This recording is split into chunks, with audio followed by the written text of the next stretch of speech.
यह section CPU socket के near by होता है।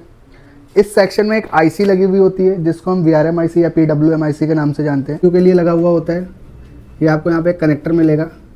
कनेक्टर में यहाँ पर एक कट होता है। कट के पीछे की जो दो पिन होती है वो 12 वोल्ट ये आपकी जाएगी CPU में। यहाँ से सप्लाई निकलेगी, आपको आउटपुट में कॉइल मिलेगी। देन इसके अंदर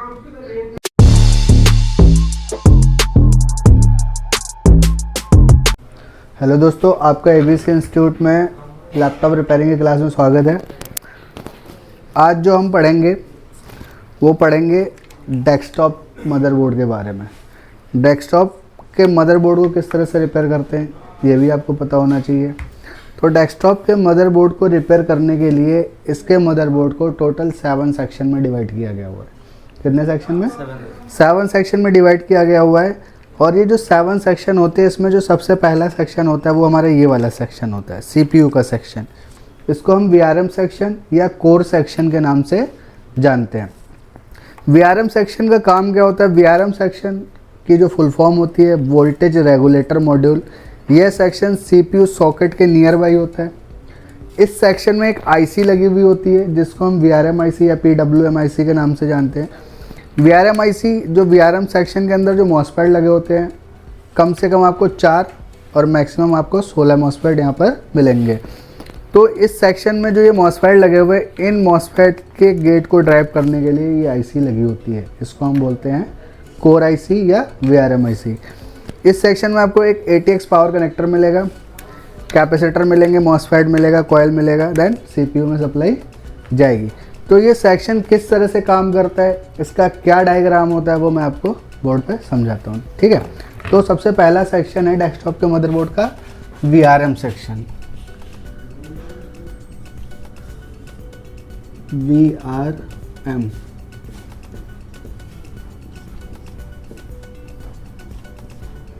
सेक्शन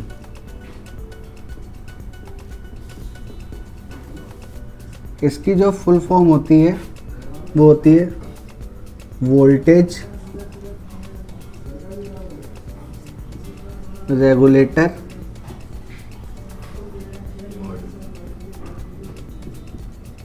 मॉड्यूल, ठीक है। तो इसकी फुल फॉर्म होती है वोल्टेज रेगुलेटर मॉड्यूल। अब ये सेक्शन काम किस तरह से करता है, इसमें आपको क्या क्या मिलेगा? सबसे पहले जो इसमें आपको मिलेगा वो मिलेगा ATX का 12 वोल्ट का कनेक्टर। ATX का जो 12 वोल्ट का कनेक्टर होता है जो CPU के लिए लगा हुआ होता है, ये आपको यहाँ पे एक कनेक्टर मिलेगा। कनेक्टर में यहाँ पर एक कट होता है। कट के पीछे की जो दो पिन होती हैं वो 12 वोल्ट की होती हैं और उसके बैक साइड की जो पिन होती हैं वो ग्राउंड की होती हैं। किसकी? ग्राउंड की। तो इसको हम बोलते हैं ATX power connector, ATX connector, ठीक है। तो ये जो हमारा ATX कनेक्टर है, जैसा कि मैंने आपको बोला, ये ग्राउंड हो गया, ये दो पिन ग्राउंड की हो गई और ये 12 वोल्ट की हो गई, ठीक है। यहाँ पर 12 वोल्ट की सप्लाई आएगी, ठीक है। यहाँ से सबसे पहले जो 12 वोल्ट की सप्लाई जाएगी आपको यहाँ पर मिलेगा एक कॉइल। क्या मिलेगा? कॉइल। और कॉइल से फिर ये सीधा सप्लाई जाएगी आगे, आपको मिलेगा पोलराइज कैपेसिटर। यहाँ पर एक पोलराइज कैपेसिटर लगा हुआ होगा। ये 12 वोल्ट पोलराइज कैपेसिटर के ऊपर आ गई। इसके बाद यहाँ पर जैसे ये पोलराइज होगा इसके बाद आपको एक नॉन पोलराइज भी मिल सकता है, NPC। और यहाँ पर एक मॉसफेट लगेगा, यहाँ पर एक मॉसफेट लगेगा, इसको हम बोलते हैं प्राइमरी मॉसफेट। यहाँ पे एक मॉसफेट मिलेगा, ये हमारा होगा प्राइमरी मॉसफेट। और इसके ड्रेन पर आके रुक जाएगी आके कितनी? 12 वोल्ट। और ये हो गया हमारा प्राइमरी मॉसफेट। अब ये प्राइमरी मॉसफेट क्या करेगा? ये सोर्स से आउट करेगा और इसके नीचे एक सपोर्टिंग मॉसफेट लगा हुआ होता है। यहाँ पर आपको एक सपोर्टिंग मॉसफेट मिल जाएगा। और जो सपोर्टिंग मॉसफेट होगा इसका सोर्स ग्राउंड होता है, ग्राउंड से जुड़ा हुआ होगा। तो ये जो सपोर्टिंग मॉसफेट का सोर्स ग्राउंड होता है और प्राइमरी मॉसफेट के ड्रेन से ये सप्लाई पहुंचती है सेकेंडरी मॉसफेट के ड्रेन पर। यहाँ पर जो सप्लाई आपकी बनेगी वो बनेगी 1.2 से 1.9 वोल्ट, और ये जो 1.2 से 1.9 वोल्ट होती है ये हमारी कोर की वोल्टेज होती है। इसको हम बोलते हैं कोर वोल्टेज। कोर क्यों बोलते हैं? क्योंकि जो सप्लाई सीपीयू को जाती है वो हमारी कोर होती है। तो ये हो गया हमारा सेकेंडरी मॉसफेट। इसके बाद सेम यही 12 वोल्ट की सप्लाई और आगे जाएगी। यहाँ पर आपको एक कैपेसिटर मिलेगा, फिर यहाँ पर आपको एक प्राइमरी मॉसफेट मिलेगा,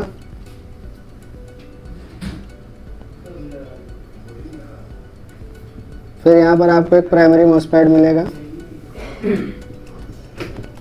और इसके ड्रेन पर आएगी 12 वोल्ट, यहाँ पर 12 वोल्ट आएगी, और ये आपका प्राइमरी हो गया। और इसके नीचे फिर एक सेकेंडरी लगा होगा, इसके नीचे फिर यहाँ पर एक सेकेंडरी मॉसफेट मिलेगा, इसका सोर्स ग्राउंड, और इसके ड्रेन पर ये ग्राउंड नहीं होगा, ये सीधा इसके ड्रेन पे देगा 1.2 से 1.9। ये भी आपकी कोर वोल्टेज होगी, सेकेंडरी हो गया। अब ये जो कोर वोल्टेज होती है सीधा आपकी जाएगी सीपीयू में, ये आपकी जाएगी सीपीयू में। यहाँ से सप्लाई निकलेगी, आपको आउटपुट में कॉइल मिलेगी, देन इसके अंदर यहाँ पर आपको कैपेसिटर लगा हुआ मिल सकता है, फिर यहाँ से भी सेम कॉइल, और ये अंदर। और इसके बाद क्या होगा, ये जो आपके गेट होंगे, ये जो गेट हैं ये आपकी आईसी से कनेक्ट होंगे, जो आपकी वीआरएम आईसी है, वीआरएम आईसी। दोनों मॉसफेट गेट से ही कनेक्ट होते हैं, आईसी, और ये भी आपकी इसी आईसी में आके मिल जाएगा आके, ठीक है। तो ये हमारा जो टोटल ये जो पूरा सेक्शन बना हुआ है ये वीआरएम सेक्शन है। ये 4 मॉसफेट का सर्किट है, आपको 8 का भी मिल सकता है, 16 का भी मिल सकता है। अब 16 का जो मिलेगा उसमें क्या होगा, 4 के 4 पेयर होंगे। आप आउटपुट की कॉइल को गिन के आप बता सकते हो कि इसमें कितने मॉसफेट का सेक्शन है। तो अब इस चीज़ को हम बोर्ड में देखेंगे, प्रैक्टिकली मदरबोर्ड में चेक करेंगे। तो हम बोर्ड में चेक करते हैं एक बारी। हमारा मदरबोर्ड, और ये है आपका VRM section, voltage regulator module. अब इसमें ये जो कट दे रखा है, ये कट वाली जो पिन है ये 12 वोल्ट की है, और इसके पीछे की ये ग्राउंड की है। ग्राउंड वाली ग्राउंड से बीप करेंगी। ये सारा हमारा ग्राउंड होता है, यहाँ से आप चेक कर सकते हो, ये ग्राउंड से बीप करेंगी, और ये हमारी 12 वोल्ट की है। यहाँ से सप्लाई सीधा चलेगी, कॉइल पे आएगी, लेकिन इस बोर्ड के अंदर कोई सी भी कॉइल नहीं है। अब कॉइल नहीं है तो यहाँ पर एक नॉन पोलराइज कैपेसिटर लगा हुआ है, हम सीधा यहाँ पर चेक करेंगे। एक हम 12 वोल्ट पे लगाएंगे और एक हम रखेंगे नॉन पोलराइज के ऊपर। यहाँ पर आपको बीप मिलेगी, देखिए मीटर बीप दे रहा है, ठीक है, आ गई। अब इसी नॉन पोलराइज से मॉसफेट के ड्रेन पर गई। अब ये जो 12 वोल्ट जा रही है तो ये हमारा कौन सा मॉसफेट हुआ, प्राइमरी मॉसफेट। यहाँ पर आई, अब ये सोर्स से आउट करेगा सेकेंडरी मॉसफेट के ड्रेन पे। सेकेंडरी मॉसफेट का ड्रेन जो है वो प्राइमरी मॉसफेट के सोर्स से कनेक्ट होएगा, और यहीं से लगेगी एक कॉइल और एक कैपेसिटर सप्लाई अंदर। अब देखो हम कॉइल पे चेक करते हैं, बोर्ड को पीछे करेंगे, ये कॉइल पे आ गई और ये कैपेसिटर पे भी आ गई, ठीक है। और आप यहाँ से सीधा इसके अंदर देखोगे तो बीप आएगी। तो ये हो गया हमारा एक पेयर। यहाँ पे देखो 1 2 3 4 कॉइल लगी हुई है, यानी कि इसके अंदर टोटल 4 पेयर है। अब हमें आगे का सेक्शन चेक करना है, ये तो हो गया एक। आगे का सेक्शन चेक करना है, तो ये हमारा प्राइमरी मॉसफेट है, इससे उठाया, यहाँ पर सेम एक नॉन पोलराइज दिख रहा है ना, इस नॉन पोलराइज पे आएगी, इस पर भी आएगी, इसको मैंने छोड़ दिया। अगर इसको आप चेक करोगे तो इस पर भी आपको बीप मिलेगी, पोलराइज कैपेसिटर पे आ रही है ना।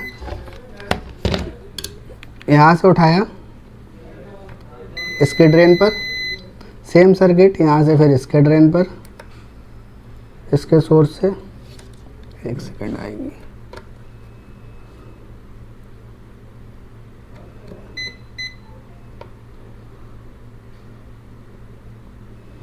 एक मिनट, यहाँ से फिर सेम कॉइल लगेगी और सप्लाई पहुँच जाएगी अंदर।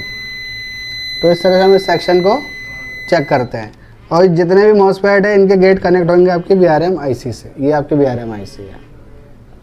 वीडियो अच्छी लगी हो चैनल को लाइक व सब्सक्राइब करें। Thank you.